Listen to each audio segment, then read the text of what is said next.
Hello everyone and welcome. Once again, I'd like to say thank you to everyone that's private messaged me and everything asking about the videos and certain parts of the videos, and yeah, I'm glad it's still helping some. And I made a quick video yesterday that briefly just went into the court case, putting your thoughts in court. I only went into it briefly yesterday, so I thought I'd just do another little video. The court case is brilliant. It sums up, if you've been, you're at the point now, if you just watch this video, it's probably not going to mean a right lot at all. It really does need to start at part one and work through, because as you go through, you gain a little bit of an understanding about the anxiety, the thoughts, how they represent feelings, and then what your behaviours. So the court case is just somewhere where there's this sheet. Okay, I'll try and put this in the file. It is in the files, but I'll try and put it next to this video, sort of thing. So in this sheet, just in case, I mean, you can make something like this. So we've got at the top, we've got situation, feelings, unhelpful thoughts or images, facts that support the unhelpful thought, facts that provide evidence against the unhelpful thought, alternative, more realistic and balanced perspective, and an outcome, re-rate of emotion. So in the situation, you'd put anything. I'm hoping that you can see this. In the situation, you'd put anything there. So like one of our last videos, I had a couple of examples. One was the walking along at night. You've come home from work, you're walking along, and you've got the noise in the trees. And so you'd put like noise in the trees. How does that make you feel? Well, you know, you may be feeling anxious, fearful, scared, you get sweating, heart starts beating fast, you know, you maybe want to start running, and so the unhelpful thoughts would be like, what's going to happen to me? Who's that in the trees? Is it a mugger? Am I going to get attacked? Am I going to get home? Am I going to get killed? And you know, your thoughts race at this point. You've got lots of unrational thoughts going through your mind. So in this column, the facts that support the unhelpful thoughts, in here you would put, as it says, any facts that are going to support that. So what would the facts be in that case? If you've heard the rustling in the trees, the noise in the trees, realistically, that is the only fact. That's all we know, that we've heard a noise in the tree. That's the only fact. There's no other fact. We're walking home, we hear a noise in the trees. That's it. It's as simple as that. So then, facts that provide evidence against the unhelpful thought. And again, you know, all these thoughts that, you know, like whatever you've thought, like say you thought, oh, I'm going to get attacked. How would you go against that? Like, how would you twist that around? So you've in the alternatives, once your thoughts are here, your alternative thoughts would be challenging that. So as soon as you've oh, there's an attacker in the trees. So then you'd rationalise that quite quickly, and this is the thing, to recognise these sort of thoughts going through your mind and sort of tell yourself, look, you know, I've heard a noise in the trees. The chances of it being an attacker are extremely slim, you know. And you whatever the situation, like one of our other ones was someone walking up the street towards us, and we think they've ignored us, so that's the situation. It makes us feel upset and sad, and we ask ourselves what we've done. And so again, you straight away get along here filling this out mentally, and then you get to the facts and the alternatives. So someone's walking up the street, well, they might have simply not seen us, and that's what we said at first, you know, that they're not ignoring us. They might have just simply not seen us, and this is what you've got to start doing quite quickly. When you notice these intrusive thoughts, try and, I don't like to say fight them, because it's not about fighting anything really, but it's about trying to rationalize things. So when you get a sudden thought in your mind, so say it's as simple as, a big one for anxiety is you get chest pain, you know, and immediately most anxious minds, certainly where health anxiety is any part of it, your immediate thought is, what's wrong with me? I'm going to die. I'm going to have a heart attack. Which in itself creates awful feelings. So you've just got to try and, it is hard to do. It isn't easy. Don't get me wrong. I'm saying this. I know it's not easy because I've been there and I've fought these thoughts, but it's possible. And by doing a little bit each time, so when you get them feelings, next time you get these feelings, just try and talk to yourself and, okay, the fact is, I know I have anxiety. I know I'm anxious. You know, this is nothing new. This is a common symptom of anxiety. So this feeling in my chest is just anxiety. I need to just stop, take a few nice breaths and calm myself down. This is just anxiety. I'm going to be okay. But once you can start doing this to yourself, rather than letting that irrational, oh my God, I'm going to have a heart attack. And then after that, the pain gets worse and you think, oh my God, that's it. That's really it. And then you start sweating and it's just a downward spiral from there on. And the only person that can do anything to change that is you.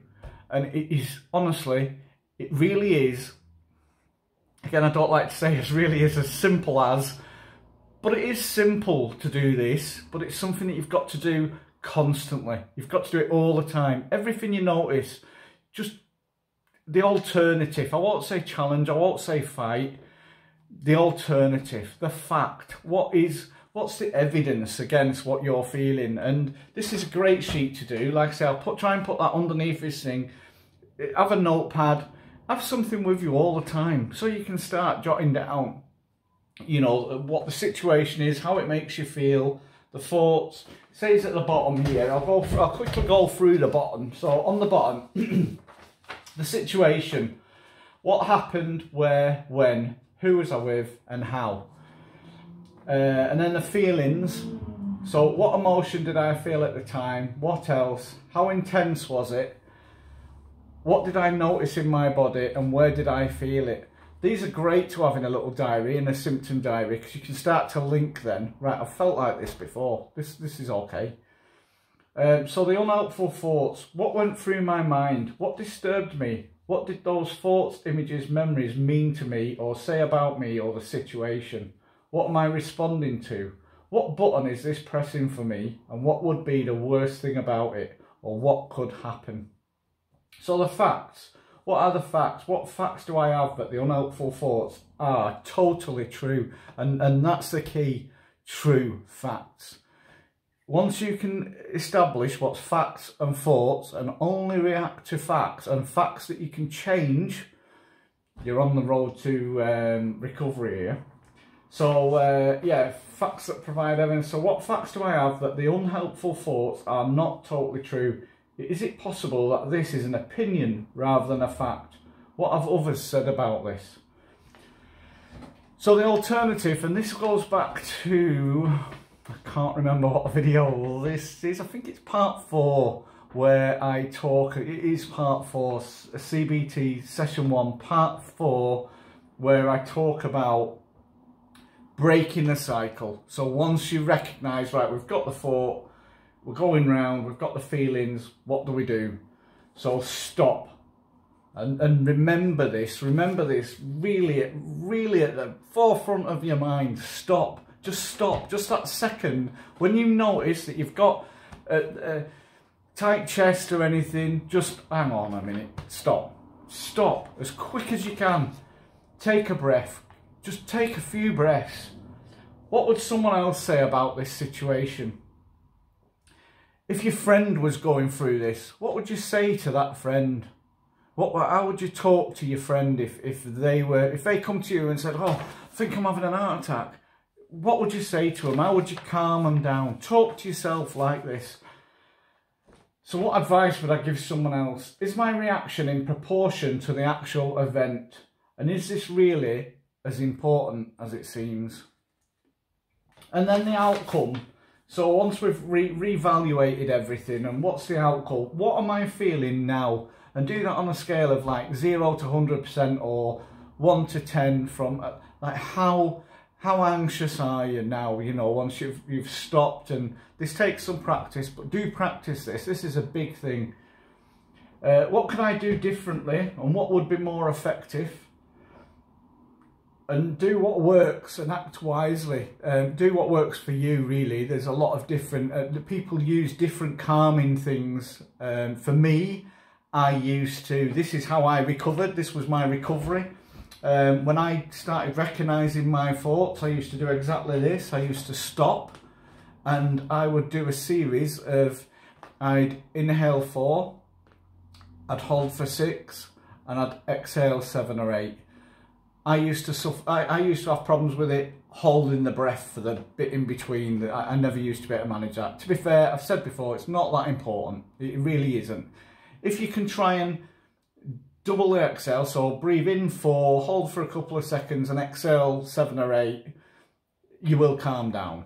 I found it wasn't that, it doesn't really matter time-wise.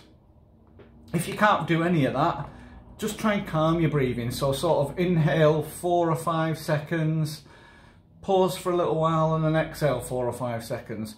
Maybe whilst you're breathing, maybe say something to you, like even like I'm breathing in, and as you breathe in through your nose, just say in your mind, I'm breathing in, and just to make sure you're getting that slow, calm, relaxed breathing sequence. And I'm breathing in, and then on the exhale, I'm breathing out, just thinking in your mind. And then the similar time, so you're not having to count. It's quite hard to count and breathe, so that just gives you a thing. That's why they used to use the paper bag, because basically the paper bag held a certain amount and you breathe in and breathe out and it's the same volume.